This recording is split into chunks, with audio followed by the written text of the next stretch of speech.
مسجد نبوی کے پاس زمین کا ایک ٹکڑا عنایت فرمایا۔ 2 ہجری سے غزوات کا سلسلہ شروع ہوا۔ غزوہ بدر میں جب 2 بچوں نے ابو جہل کو شدید زخمی کر دیا تو حضرت عبداللہ بن مسعود رضی اللہ تعالیٰ عنہ بھی ابو جہل کو تلاش کرتے ہوئے وہاں پہنچ گئے۔ ابو جہل دم توڑتا نظر آیا۔ آپ نے اس کا سر کاٹ لیا اور لا کر نبی کریم صلی اللہ علیہ وسلم کے قدموں میں ڈھیر کر دیا۔ نبی کریم صلی اللہ علیہ وسلم نے ابو جہل کا ناپاک سر دیکھ کر فرمایا، حمد و ثنا کے لائق وہ اللہ ہے جس نے اے اللہ کے دشمن تجھے ذلیل کیا۔ پھر فرمایا، اس امت کا فرعون مر گیا۔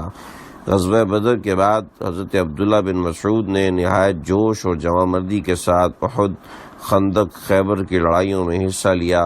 حدیبیہ اور فتح مکہ کے موقع پر بھی آپ نبی کریم صلی اللہ علیہ وسلم کے ساتھ تھے۔ 8 ہجری میں حنین کا معرکہ پیش آیا۔ حوازن اور ثقیف کے جنگجو قبیلوں کو شیطان نے بہکایا۔ انہوں نے دوسرے قبیلوں کو ساتھ ملایا۔ ہزارہ جنگجو مکہ کی طرف بڑھے۔ نبی اکرم صلی اللہ علیہ وسلم کو اطلاعات ملی تو آپ نے فوراً جنگ کی تیاری کی۔ 12,000 صحابہ کرام کے ساتھ لے کر مکہ سے روانہ ہوئے۔ 12,000 صحابہ کو ساتھ لے کر مکہ سے روانہ ہوئے۔ اسلامی فوج میں مکہ کے 2,000 نئے مسلمان بھی شریک تھے۔ اتنا بڑا لشکر دیکھ کر مسلمانوں کی زبان سے یہ نکل گیا کہ اب ہمیں کون شکست دے سکتا ہے۔ اللہ کو غرور کے انداز میں کہی یہ بات پسند نہ آئی۔ اسلامی لشکر حنین کی وادی میں پہنچا۔ وادی کے دونوں طرف دشمن چھپا ہوا تھا۔ مسلمان اس وقت بالکل بے خبر تھے۔ آگے بڑھتے چلے گئے۔ پھر جو ہی ان کا ہرا ول دستہ دشمن کی زد میں آیا تو انہوں نے تیروں کی بارش کر دی، پھر نکل کر مسلمانوں پہ ٹوٹ پڑے۔ ہرا اول دستے میں زیادہ تر نئے مسلمان تھے۔ وہ بوکھلا کے بھاگے۔ دوسرے مسلمان بھی گھبرا گئے۔ ان میں سے اکثر کے قدم اکھڑ گئے۔ اس نازک وقت میں نبی کریم صلی اللہ علیہ وسلم میدان میں جم کے کھڑے ہوئے۔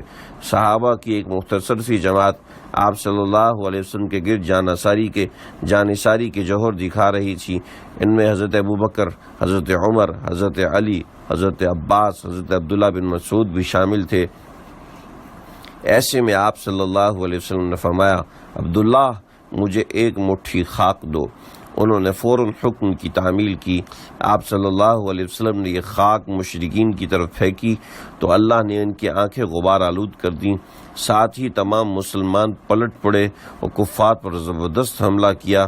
مشرکین بری طریقے سے شکست کھائی اور اپنے بے شمار مقتولین اور زخمی میدان میں چھوڑ کے بھاگ گئے۔ نبی کریم صلی اللہ علیہ وسلم کی وفات کے بعد حضرت عبداللہ بن مسعود نے حضرت عمر رضی اللہ تعالیٰ عنہ کے دور میں یرموک کی لڑائی میں حصہ لیا۔ واپس آئے تو حضرت عمر نے انہیں کوفہ کا قاضی مقرر کیا۔ وہاں کا بیت المال اور دینی تعلیم کا شعبہ بھی آپ کے سپرد کیا۔ 10 سال تک قاضی رہے۔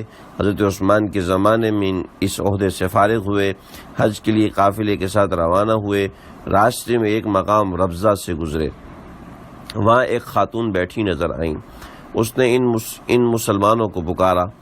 معلوم ہوا کہ وہ حضرت ابو ذر غفاری رضی اللہ تعالیٰ عنہ کی زوجہ ہیں۔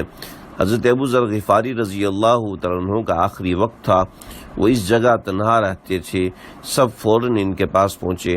حضرت ابو ذر غفاری رضی اللہ تعالیٰ عنہ کو سلام کیا۔ انہوں نے سلام کا جواب دیا، اپنے کفن دفن کے بارے میں ہدایات دی اور انتقال کر گئے۔ حضرت عبداللہ بن مسعود رضی اللہ تعالیٰ عنہ نے ان کی نماز جنازہ پڑھائی۔ سب نے مل کر انہیں سپرد خاک کیا۔ حج کے لیے آگے روانہ ہوئے۔ حج سے واپسی کے بعد آپ نے 32 ہجری میں انتقال فرمایا۔ اس وقت آپ کی عمر 60 سال سے کچھ زیادہ تھی۔ نماز جنازہ حضرت عثمان رضی اللہ تعالیٰ عنہ نے پڑھائی۔ حضرت عبداللہ بن مسعود نبی اکرم صلی اللہ علیہ وسلم کے خاص خادموں میں تھے۔ آپ صلی اللہ علیہ وسلم کی خدمت میں بہت زیادہ رہنے کا موقع ملا۔ علم و فضل کے اعتبار سے آپ کا مرتبہ بہت اونچا تھا۔ نبی اکرم صلی اللہ علیہ وسلم کے بعد جن صحابہ کو قرآن کا سب سے بڑا عالم سمجھا جاتا تھا، آپ انہی میں سے ایک ہیں۔ حضرت عمر فاروق رضی اللہ تعالیٰ عنہ ان کے بارے میں فرمایا کرتے تھے کہ یہ ایک برتن ہے جو کہ علم سے بھرا ہوا ہے۔ آپ قرآن کے قاری دین کے فقیہ، سنت کے عالم تھے۔ حضرت ابو موسیٰ اشعری فرمایا کرتے تھے جب تک ہم میں عبداللہ بن مسعود رضی اللہ تعالیٰ عنہ جیسا عالم موجود ہے مجھ سے کوئی مسئلہ دریافت نہ کرو۔ حضرت ابو مسعود بدری رضی اللہ تعالیٰ عنہ کہا کرتے تھے میں نہیں جانتا کہ رسول اللہ صلی اللہ علیہ وسلم کے بعد عبداللہ بن مسعود سے بڑھ کے کوئی عالم ہوگا۔ آپ رضی اللہ تعالیٰ عنہ احادیث کے بھی بہت بڑے عالم تھے، فقہ کے تو امام تھے، آپ بدعات کے سخت خلاف تھے۔ اگر معلوم ہوتا کہ کچھ لوگوں نے کوئی بدعت جاری کی ہے تو فوراً جا کے ان کی خبر لیتے۔ حد درجے کے عبادت گزار تھے، روزے کثرت سے رکھتے تھے۔ آپ میں عاجزی بہت تھی کہ کوئی مسئلہ معلوم نہ ہوتا تو فوراً کہہ دیتے کہ میں نہیں جانتا۔ نبی اکرم صلی اللہ علیہ وسلم کو آپ پہ اس قدر اعتماد تھا کہ آپ صلی اللہ علیہ وسلم نے ارشاد فرمایا کہ جس چیز کو تمہارے لیے عبداللہ بن مسعود پسند کریں میں بھی تمہارے لیے اس چیز کو پسند کرتا ہوں اور اس پر راضی ہوں۔ اللہ تعالیٰ ان سے راضی ہو۔ وآخر دعوانا ان الحمد للہ رب العالمین۔